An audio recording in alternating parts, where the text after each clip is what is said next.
ناظرین روپیہ پیسہ میں آپ کو خوش آمدید کہتے ہیں. میں ہوں علی ناصر اور کبھی کبھار معاشی مسائل کے حل کے متعلق بھی بات کرنی چاہیے. آج بھی اسی موضوع پر بات کر لیتے ہیں, آغاز میں ہی کر لیتے ہیں, بہتر رہے گا. دیکھیے, پاکستان کی معیشت کو درپیش مسائل دراصل کسی کو پتہ ہی نہیں ہے اور اس وجہ سے ہر شخص اپنے حساب سے بیماری کا علاج بتا رہا ہے. ہمیں بھی بحیثیت پاکستانی بیماری کا علاج بتانے کی بیماری ہے. یہ بھی خاص بیماری ہوتی ہے. کسی کو کوئی بھی بیماری ہو اس کا علاج بتانے کی بیماری, یہ خاص قسم کی بیماری ہے جس کا کوئی علاج نہیں ہے. یہ لا علاج بیماری ہے جو تقریباً پورے پاکستان کو لاحق ہے. پرابلم کیا ہے کہ آپ کسی کو بتا دیں کہ بھائی آپ کے پیٹ میں درد ہے, آپ کو 1000 قسم کے حل بتا دے گا اور اس کے اپنے پیٹ کے درد کا اسے حل نہیں مل رہا. آپ کسی پاکستانی کو یہ بتا دیں کہ میرے سر میں درد ہے, بس دے دبدب فضول دوائیاں آپ کو بتا دے گا. ایلوپیتھک ڈاکٹر کیا بتائے گا, ہومیوپیتھک ڈاکٹر کیا بتائے گا. ایک عام پاکستانی جس کا ٹگا کچھ نہیں پتا کہ جو ہے وہ میڈیسن کیا ہوتی ہے یا میڈیکل کیا ہوتا ہے, وہ آپ کو ہر قسم کی دوا تجویز کر دے گا. آپ نیز یہ کہ اپنی کسی بھی بیماری کا ذکر کریں, چاہے اس کا دیسی علاج ہو, یونانی علاج ہو یا کوئی اور قسم کا علاج ہو, وہ آپ کو بتا دے گا. لیکن اپنی کسی چھوٹی سی پھنسی کا علاج بھی نکالنے کا طریقہ اس کو نہیں آتا ہوگا کہ میں اس کو کس طرح سے دور کروں. ٹھیک ہے, تو اب مسئلہ یہ ہے کہ معیشت کے ساتھ بھی کچھ اسی طرح کی چیز ہے. ٹگا کچھ نہیں پتا کہ معیشت کیا ہوتی ہے, ٹگا کچھ نہیں پتا کہ معاشیات کیا چیز ہوتی ہیں, لیکن جس سے بھی آپ بات کریں گے وہ آپ کو پاکستان کے معاشی مسائل کا بھی پورا بتا دے گا اور اس کے پھسڈی قسم کے حل بھی بتا دے گا کہ یہ بیکار لامنطقی قسم کے حل کیا ہیں. بنیادی حل, یہ پرائیویٹائزیشن نہیں ہو رہی, اس وجہ سے پاکستان تباہ ہو گیا معاشی طور پر. خدا نہ خواستہ پاکستان کو کچھ ہو, پہلے تو پاکستان کو کچھ نہیں ہوا. سب سے پہلی چیز یہ, پاکستان اپنی جگہ قائم ہے, 1000 قسم کے معاشی حالات آئے, معاملات آئے, پاکستان کو کچھ نہیں ہوا. ٹھیک ہے, اس کے بعد پھر یہ کہیں گے جناب پاکستان میں لوگ ٹیکس نہیں دیتے, پاکستانی ٹیکس چور ہیں. تو یہ بھی بالکل فضول بات ہے ان کی. پاکستانی بالکل ٹیکس چور نہیں ہے. یہاں پر ماں کے پیٹ سے پیدا ہونے والا بچہ پیدائش کے دن سے لے کر جب تک بوڑھا ہو کے اس کی تدفین نہ ہو جائے تب تک وہ ٹیکس دے رہا ہے. تو یہ ٹوٹل نان سینس ہے جو یہ کہتے ہیں کہ پاکستانی ٹیکس نہیں دیتے. یہ نان سینس بات ہے. ٹھیک ہے, ہاں چند مٹھی بھر کوئی بااثر لوگ ہوتے ہیں جو ٹیکس نہیں دیتے, باقی ہر آدمی جو دانستہ دینا چاہ رہا ہے وہ بھی دیتا ہے, جو نادانستہ طور پر دینا چاہ رہا ہے وہ بھی دیتا ہے, جو خود ہی دے دے والنٹریلی دے دے وہ تو دے ہی دے, ورنہ یہ لوگ زبردستی لے لیتے ہیں. یہ چھوڑنے والے لوگ لگتے ہیں کیا؟ اچھا, پھر تیسرا حل, پاکستانی جو ہے نا وہ غیر ضروری امپورٹس کرتے ہیں, غیر ضروری عیاشی کا سامان منگواتے ہیں. اچھا او بھائی 99% پاکستانیوں کا تیسرے وقت کا کھانا بڑی مشکل سے ہو رہا ہے. یہ ضائع کرنے والے کہاں سے آ گئے یار؟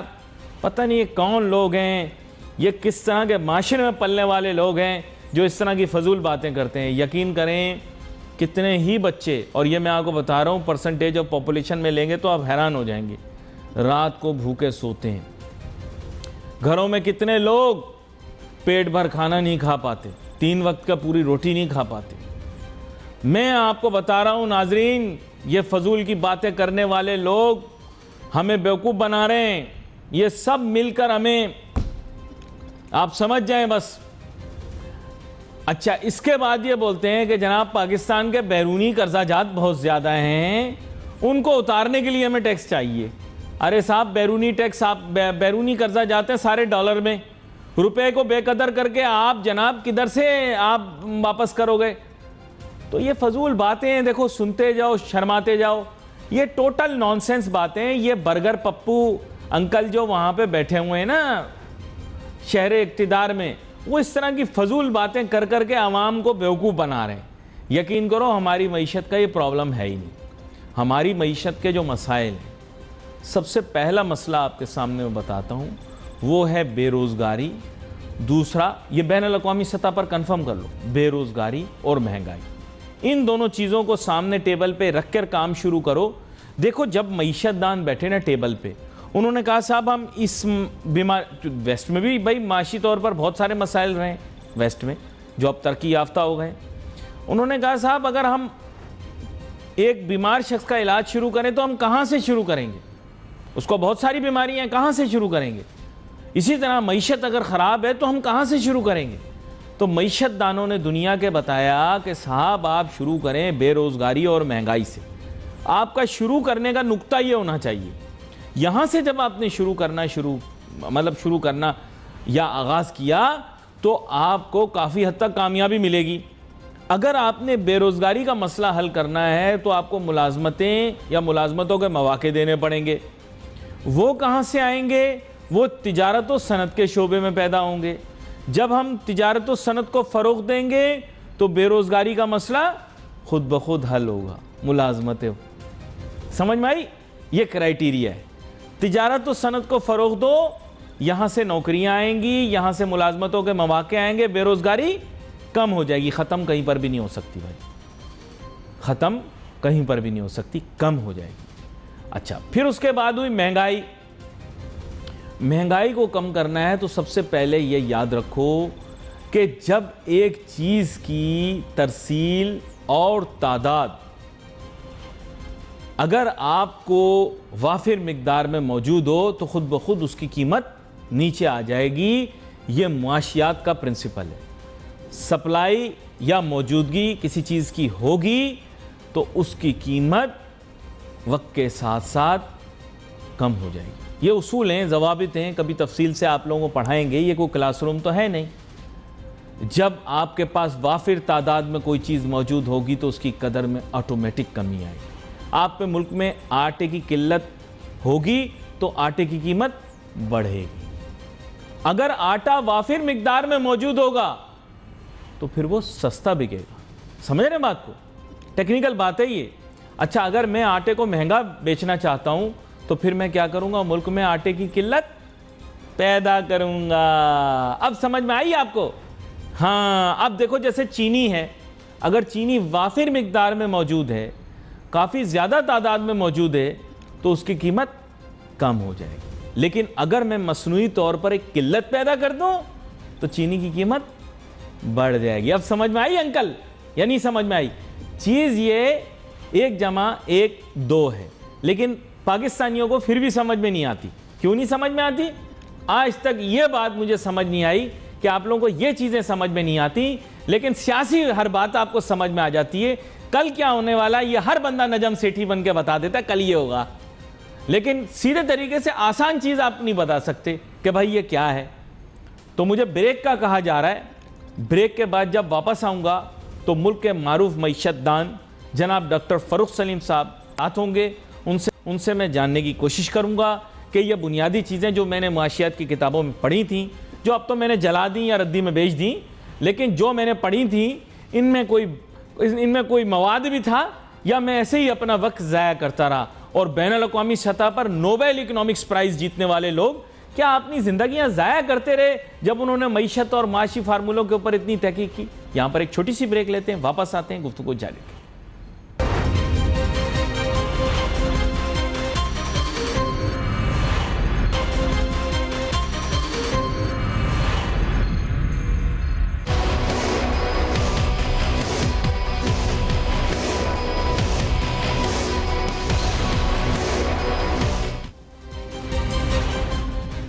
ناظرین welcome back after the break.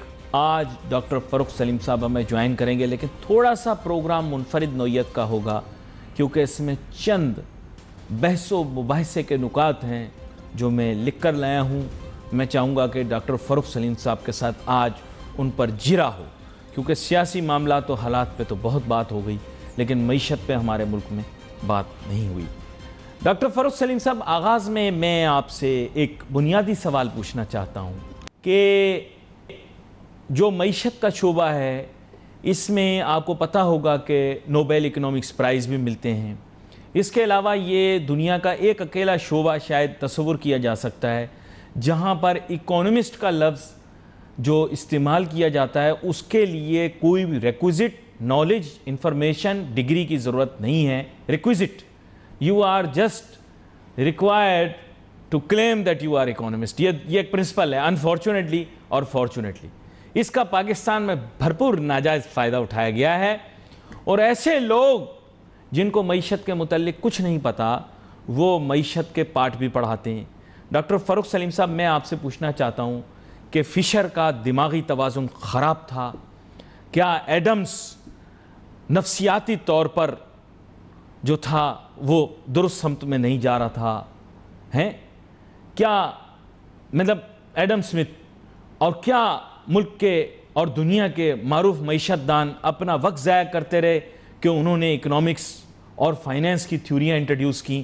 وہ پاکستانیوں سے رجوع کرتے, جیسے ہم دنیا کی ہر بیماری کا علاج بغیر مرض کی تشخیص کیے کر دیتے ہیں, ویسے ہی ہم بھی معیشت کے ہر مسئلے کا حل بتاتے تھے. بھلا یہ پاگل لوگ کیوں اپنی زندگیاں لگاتے رہے اس معاملے میں؟ جی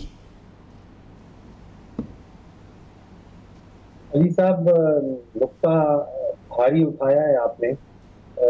اس وقت پاکستان کے اندر جو بحث ہو رہی ہے اور جس قسم کے پرابلمز اس ملک کو لاحق ہیں, ذرا آپ سوچئے, مجھے یاد آتا ہے عباسی خلیفہ کا ایک واقعہ, اگر اجازت ہو تو آپ کے سامنے رکھتا ہوں. جی بتائیے. 750 سال پہلے ایک بڑا طاقتور عباسی خلیفہ ہوتا تھا, بغداد اس کا دارالحکومت تھا. بغداد کو ہلاکو خان کی فوجوں نے گھیرے میں لے لیا. اب یہ بات ہے کچھ 750 سال پرانی.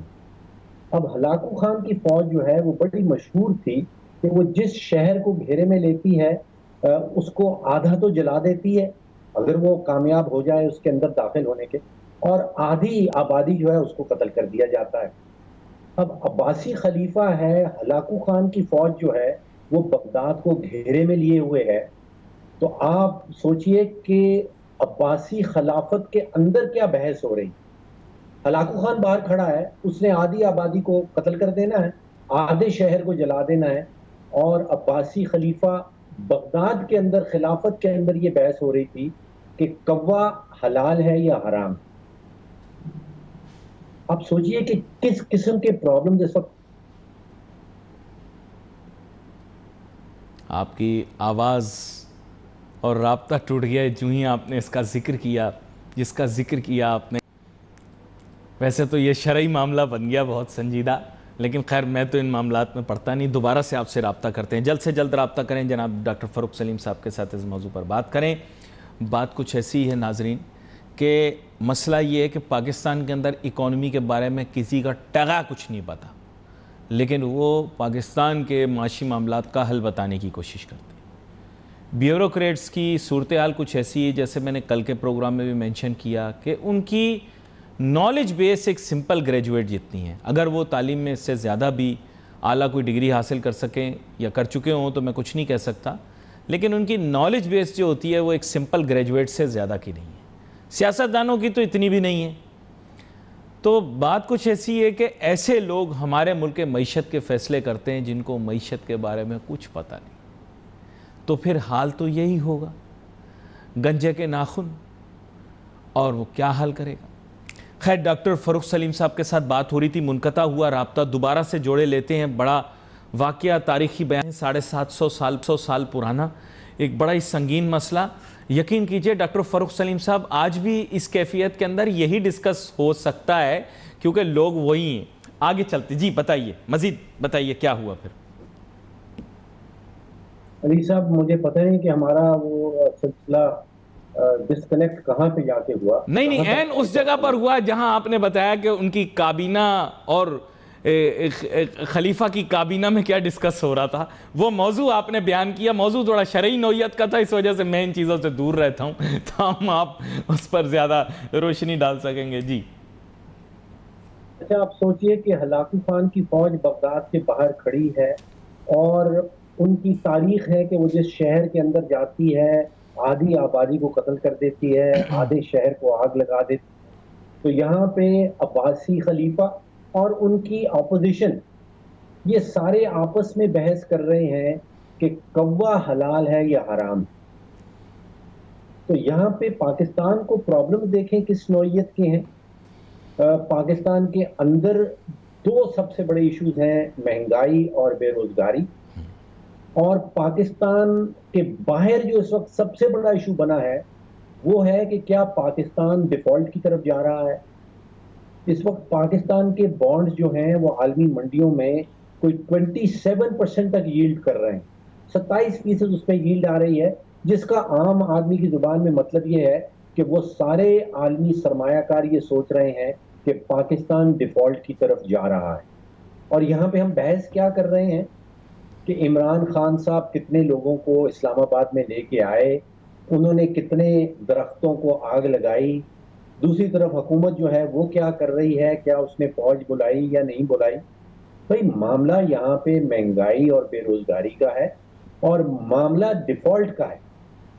آج کی میں سمجھتا ہوں جو 3 سب سے بڑی خبریں، علی صاحب 3 سب سے بڑی خبریں، ایک تو IMF جو ہے اس نے ابھی تک انکار کر دیا ہے کہ وہ پاکستان کے ساتھ مذاکرات آگے لے کے بڑھنے کے لیے اسٹاف لیول ایگریمنٹ کرنے کے لیے تیار نہیں.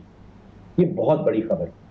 دوسری سب سے بڑی خبر یہ ہے کہ جو عالمی بینک ہے انہوں نے انکار کر دیا ہے کہ پاکستان کی آئل کمپنیز جو تیل درآمد کرتی ہیں، امپورٹ کرتی ہیں انٹو پاکستان، ان کی لیٹر آف کریڈٹ کو وہ آگے کنفرم کرنے کے لیے تیار نہیں ہے. اور تیسری سب سے بڑی خبر یہ ہے کہ پاکستان اسٹیٹ آئل جو پاکستان کا اسٹیٹ اون کمپنی ہے، ریاستی کمپنی ہے، اور پاکستان کی آئل مارکیٹ میں 60% اس کا حصہ ہے، آج اس کا گردشی قرضہ جو ہے وہ 1000 ارب پہ پہنچ گیا ہے. اب سوچئے کہ اس ملک کے اوپر ڈسکشن کیا ہو رہی ہے اور کیا ہونی چاہیے. یہ وہی والا معاملہ آ گیا کہ کوا کیا حلال ہے یا حرام ہے. وہ گنجے کو ناخن ملے ہوئے نا سر، وہ کھنوچے جا رہا ہے. اب اور بھی بہت سارے مثالیں ہیں جو آپ کے سامنے رکھ سکتا ہوں، لیکن پھر لوگ برا مان جاتے ہیں کبھی کبھار. لیکن ہمارے ملک کا یہی حال ہے سر کہ ہم اپنے آپ کو کھنوچے جا رہے ہیں، نقصان پہنچائے جا رہے ہیں. یقین کریں میں آپ کو سچ بتا رہا ہوں کہ آپ اگر انٹلیکچوئل کیپٹل کے حساب سے پاکستان کو دیکھیں یا وسائل وغیرہ کو ایک سائٹ پہ چھوڑ دیں تو یقین کریں ان کا انٹلیکچوئل کیپٹل اتنا کم ہے اس ملک کے اندر. آپ کی میری بہت دفعہ اس پر بحث ہوئی ہے. اس کی وجہ ہماری پیٹی تھنکنگ ہے، ہماری نالج نہیں ہے. ہم ایز اے نیشن کیوں پیٹی تھنکنگ کے مالک ہیں مجھے آج تک سمجھ میں نہیں آئی. اگر آپ مجھے سمجھا سکتے ہیں تو میں سمجھنا چاہوں گا. یہ وہ قوم ہے جس کو لگ رہا ہے کہ کتوں کا کھانا اور عورتوں کا میک اپ بند کر کے یہ ملک کا تجارتی خسارہ کم کر دیں گے. یقین کریں، یعنی کتوں کا کھانا اور عورتوں کا میک اپ، یعنی sir they need to come out of the coffee shops of Kohsar market.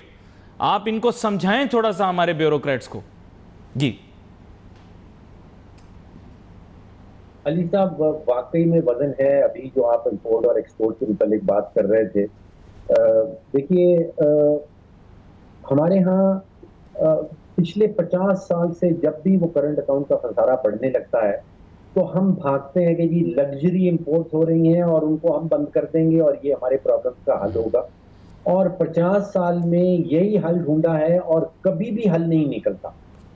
اب وہ کیا آئنسٹائن کہتا تھا کہ آپ ایک ہی تجربے کو دوبارہ ریپیٹ کرتے رہیں اور بیٹھے رہیں کہ کوئی ڈفرینٹ نتیجہ نکلے گا تو آپ دنیا کے سب سے بڑے بیوقوف آدمی. ہم اسی تجربے کو بار بار ریپیٹ کر رہے ہیں. تو یہ معاملہ لگژری آئٹمز کے امپورٹ کا نہیں ہے، یہ معاملہ ہے کہ آپ ایکسپورٹ نہیں کر پا رہے ہیں. کرنٹ اکاؤنٹ کا خسارہ جو ہے وہ آپ نے ایکسپورٹ بڑھا کے کرنا ہے کم. دیکھیے تقریباً $20 بلین کا تو ہم تیل امپورٹ کر لیتے ہیں، وہ کیا لگژری آئٹم نہیں. $8 بلین کی مشینری امپورٹ ہو رہی ہے، کیا وہ لگژری آئٹم نہیں. 4 سے 5 بلین کا سٹیل اور آئرن امپورٹ ہوتا ہے، کیا وہ لگژری آئٹم؟ نو سر نو. 4 سے 5 بلین کی آپ ادویات امپورٹ کر رہے ہیں، کیا وہ ساری لگژری آئٹمز ہیں؟ نو سر. لگژری سر ایڈیبل آئل بھی ڈالیں سر، اس میں ایڈیبل آئل بھی ڈالیں، ایڈیبل آئل بھی امپورٹ کر رہے ہیں ہم in billions of dollars. Can you imagine that? جی $2.5 کا پام آئل اس کے اندر مزید ڈال دیں. جی جی. تو ہماری لگژری آئٹمز کو کیا امپورٹ ہو رہی ہے؟ جو لگژری آئٹمز ہو رہی ہیں وہ تو لارجلی اسمگلڈ ہو رہی ہیں، وہ آفیشیل امپورٹ تو ان کی ہے ہی نہیں.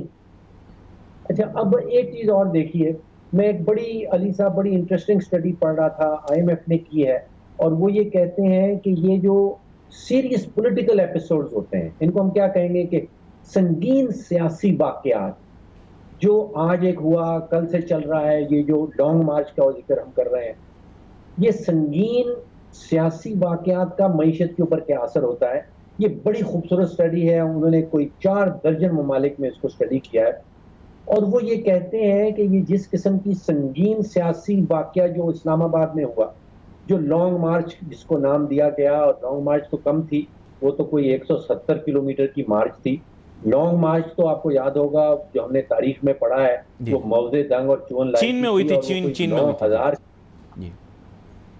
9,000 کلومیٹر، اور 1 سال اور 6 مہینے چلی تھی. اچھا، اب یہاں سنگین سیاسی واقعات کا معیشت کے اوپر کیا اثر ہوتا ہے. وہ کہتے ہیں کہ جس قسم کی یہ سنگین واقعہ ہم نے دیکھا پچھلے کچھ دنوں میں پاکستان میں ہوتے، یہ تقریباً 1% آف جی ڈی پی کا نقصان کرتی، جس کا مطلب یہ ہے کہ لگ بھگ آپ سمجھیے 700 یا 800 ارب روپے کا یہ پچھلے 2-3 دنوں میں پاکستان کا نقصان ہوا ہے، لگ بھگ $4 بلین. ابھی ہمیں $1 بلین ملنا ہے، جس کی ہم آرزو رکھتے ہیں، جس کی ہم توقع رکھتے ہیں، جس کے پیچھے ہم جا رہے ہیں IMF سے. اور یہاں پہ لانگ مارچ نے تقریباً $4 بلین کا نقصان کیا ہے، 700 یا 800 ارب روپے کا. اب اس ملک میں لگ بھگ 3 کروڑ فیملیز رہتی ہیں. آپ سمجھیے کہ پچھلے کچھ دنوں میں ہر پاکستانی فیملی کا 25,000 روپے کا نقصان ہوا. یہ جو سنگین سیاسی واقعہ ہمارے سامنے آیا. لیکن انفارچونیٹلی میں آپ کو بتاؤں، ہمارے پولیٹیشینز جو ہیں وہ they will never change. اس کی وجہ یہ ہے کہ I was yesterday looking at a clip which was sent to me at the time of PTI's government, جب when they were criticizing the opposition کہ ان کو لانگ مارچ یا دھرنا نہیں دینا چاہیے، and in which they were stating the reasons کہ جی ملک کو نقصان پہنچے گا، ملک کی سالمیت کو وغیرہ وغیرہ بہت ساری باتیں. And I saw the same rhetoric by the government this time against PTI. اور میں نے یہ دیکھا کہ it's always the kettle calling the pot black. ہمارے ملک کے اندر کوئی ویلیوز نہیں ہیں، یقین کریں there are so many double standards. پتہ نہیں اردو میں ڈبل سٹینڈرڈز کو کیا کہتے ہیں، پتہ نہیں قول و فعل کے تضاد کو اردو میں ہپوکریسی کہتے ہیں میرے خیال سے. یہاں پر ایک چھوٹی سی بریک لوں گا، واپس آؤں گا. میں ڈاکٹر فاروق سلیم صاحب سے پوچھوں کہ ہمارا معاشرہ اور ہمارے سیاستدان ایسے کیوں ہیں. جی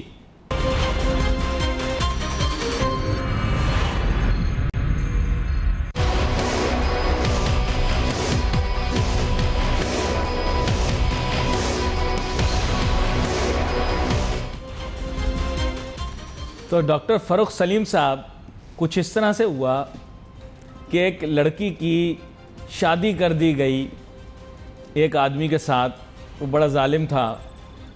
اس نے 5 سال اسے نا بہت مارا پیٹا. پھر 5 سال کے بعد لڑکی بے چین ہو گئی. اس نے ماں باپ سے کہہ کر کسی طرح کوئی طریقہ کر کے کلا لے لیا. تو ماں باپ کے گھر واپس چلی گئی. تو ایک اور جناب لڑکا ڈھونڈا اس کے لیے. وہ آیا، اس کو جب بتایا گیا کہ بیچاری بچی بڑی اچھی ہے، خوبصورت بھی ہے، ہم جہیز بھی دیں گے وغیرہ وغیرہ. پچھلا خاوند اس کو بہت مارتا تھا، آپ ماریں گے تو نہیں؟ اس نے کہا نہیں میں بالکل نہیں ماروں گا، میں اس کا بڑے اچھے سے خیال رکھوں گا، بڑے پیار سے رکھوں گا، اس کے تمام ناز نخرے اٹھاؤں گا. ٹھیک ہے یہ. اور پھر اس نے شادی کر لی وعدے دعوے کر کے. پھر 5 سال لڑکی اس کے پاس رہی، وہ بھی مارتا رہا، اس کو بہت تنگ کرتا رہا، اس کی تذلیل کرتا رہا. پھر بچی کو بڑی مشکل سے ماں باپ نے قانونی طریقے سے جو کچھ کروا کے پھر کلا کروا کے اس کا کروا دیا. اب ریپوٹیشن بچی کی بڑی خراب ہو گئی کہ بھئی پتہ نہیں ہو سکتا اسی میں ہے وہ. پھر ایک اور آ گیا لڑکا، اس نے کہا میں رکھوں گا، اس نے وعدے دعوے کیے. اب جب اس کی شادی ہوئی تو اس کی کوئی توقعات نہیں تھیں، لیکن پھر بھی اس کو امید تھی کہ یہ میرا خیال رکھے گا. لیکن اس نے بھی پہلے دن سے ہی مارنا شروع کر دیا. اب وہ مارے جائے، بچی اسے اپنی قسمت سمجھ کے برداشت کرے جائے. تو سر یہ میں نے اس بات کو ایسے ہی آپ کو واقعہ سنایا ہے، لیکن اسی سے جوڑتے ہوئے آپ کو بتاؤں گا سر ہم عوام کا کیا قصور ہے؟ جو آتا ہے کہتے ہیں چیخے نکالوں گا، کڑوی گولیاں کھلاؤں گا، کڑوے گھونٹ پینے پڑیں گے. مطلب کوئی ہمیں کوئی ایسا کوئی مطلب کوئی اچھی قیادت نہیں مل سکتی جو آتے ہی ہمارے ساتھ سخت فیصلے، مشکل فیصلے، کڑوے گھونٹ، چیخے نکالنا، اس طرح کی باتیں نہ بھی کرے. جی فاروق سلیم صاحب. میں صاحب کوئی 25-30 سال سے میں معیشت کا، اکنامکس کا ہوں.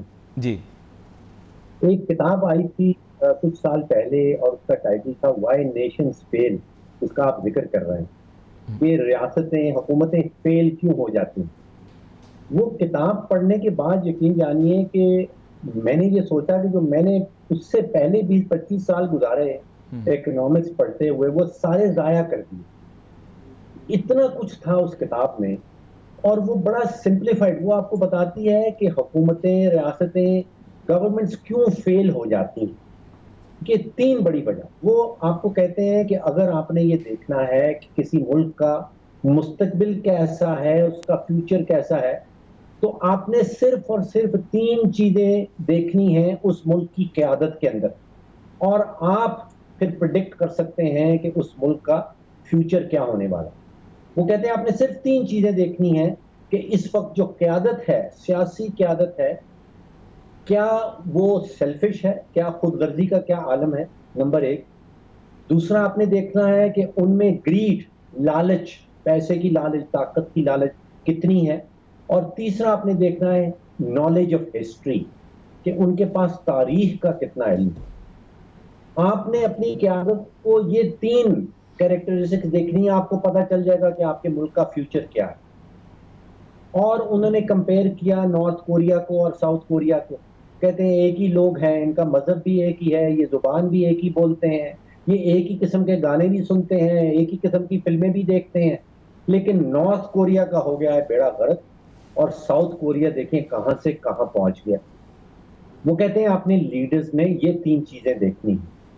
تو خدایا یہ 3 چیزیں دیکھنے کے بعد اپنے لیڈر کو ووٹ ڈالیں.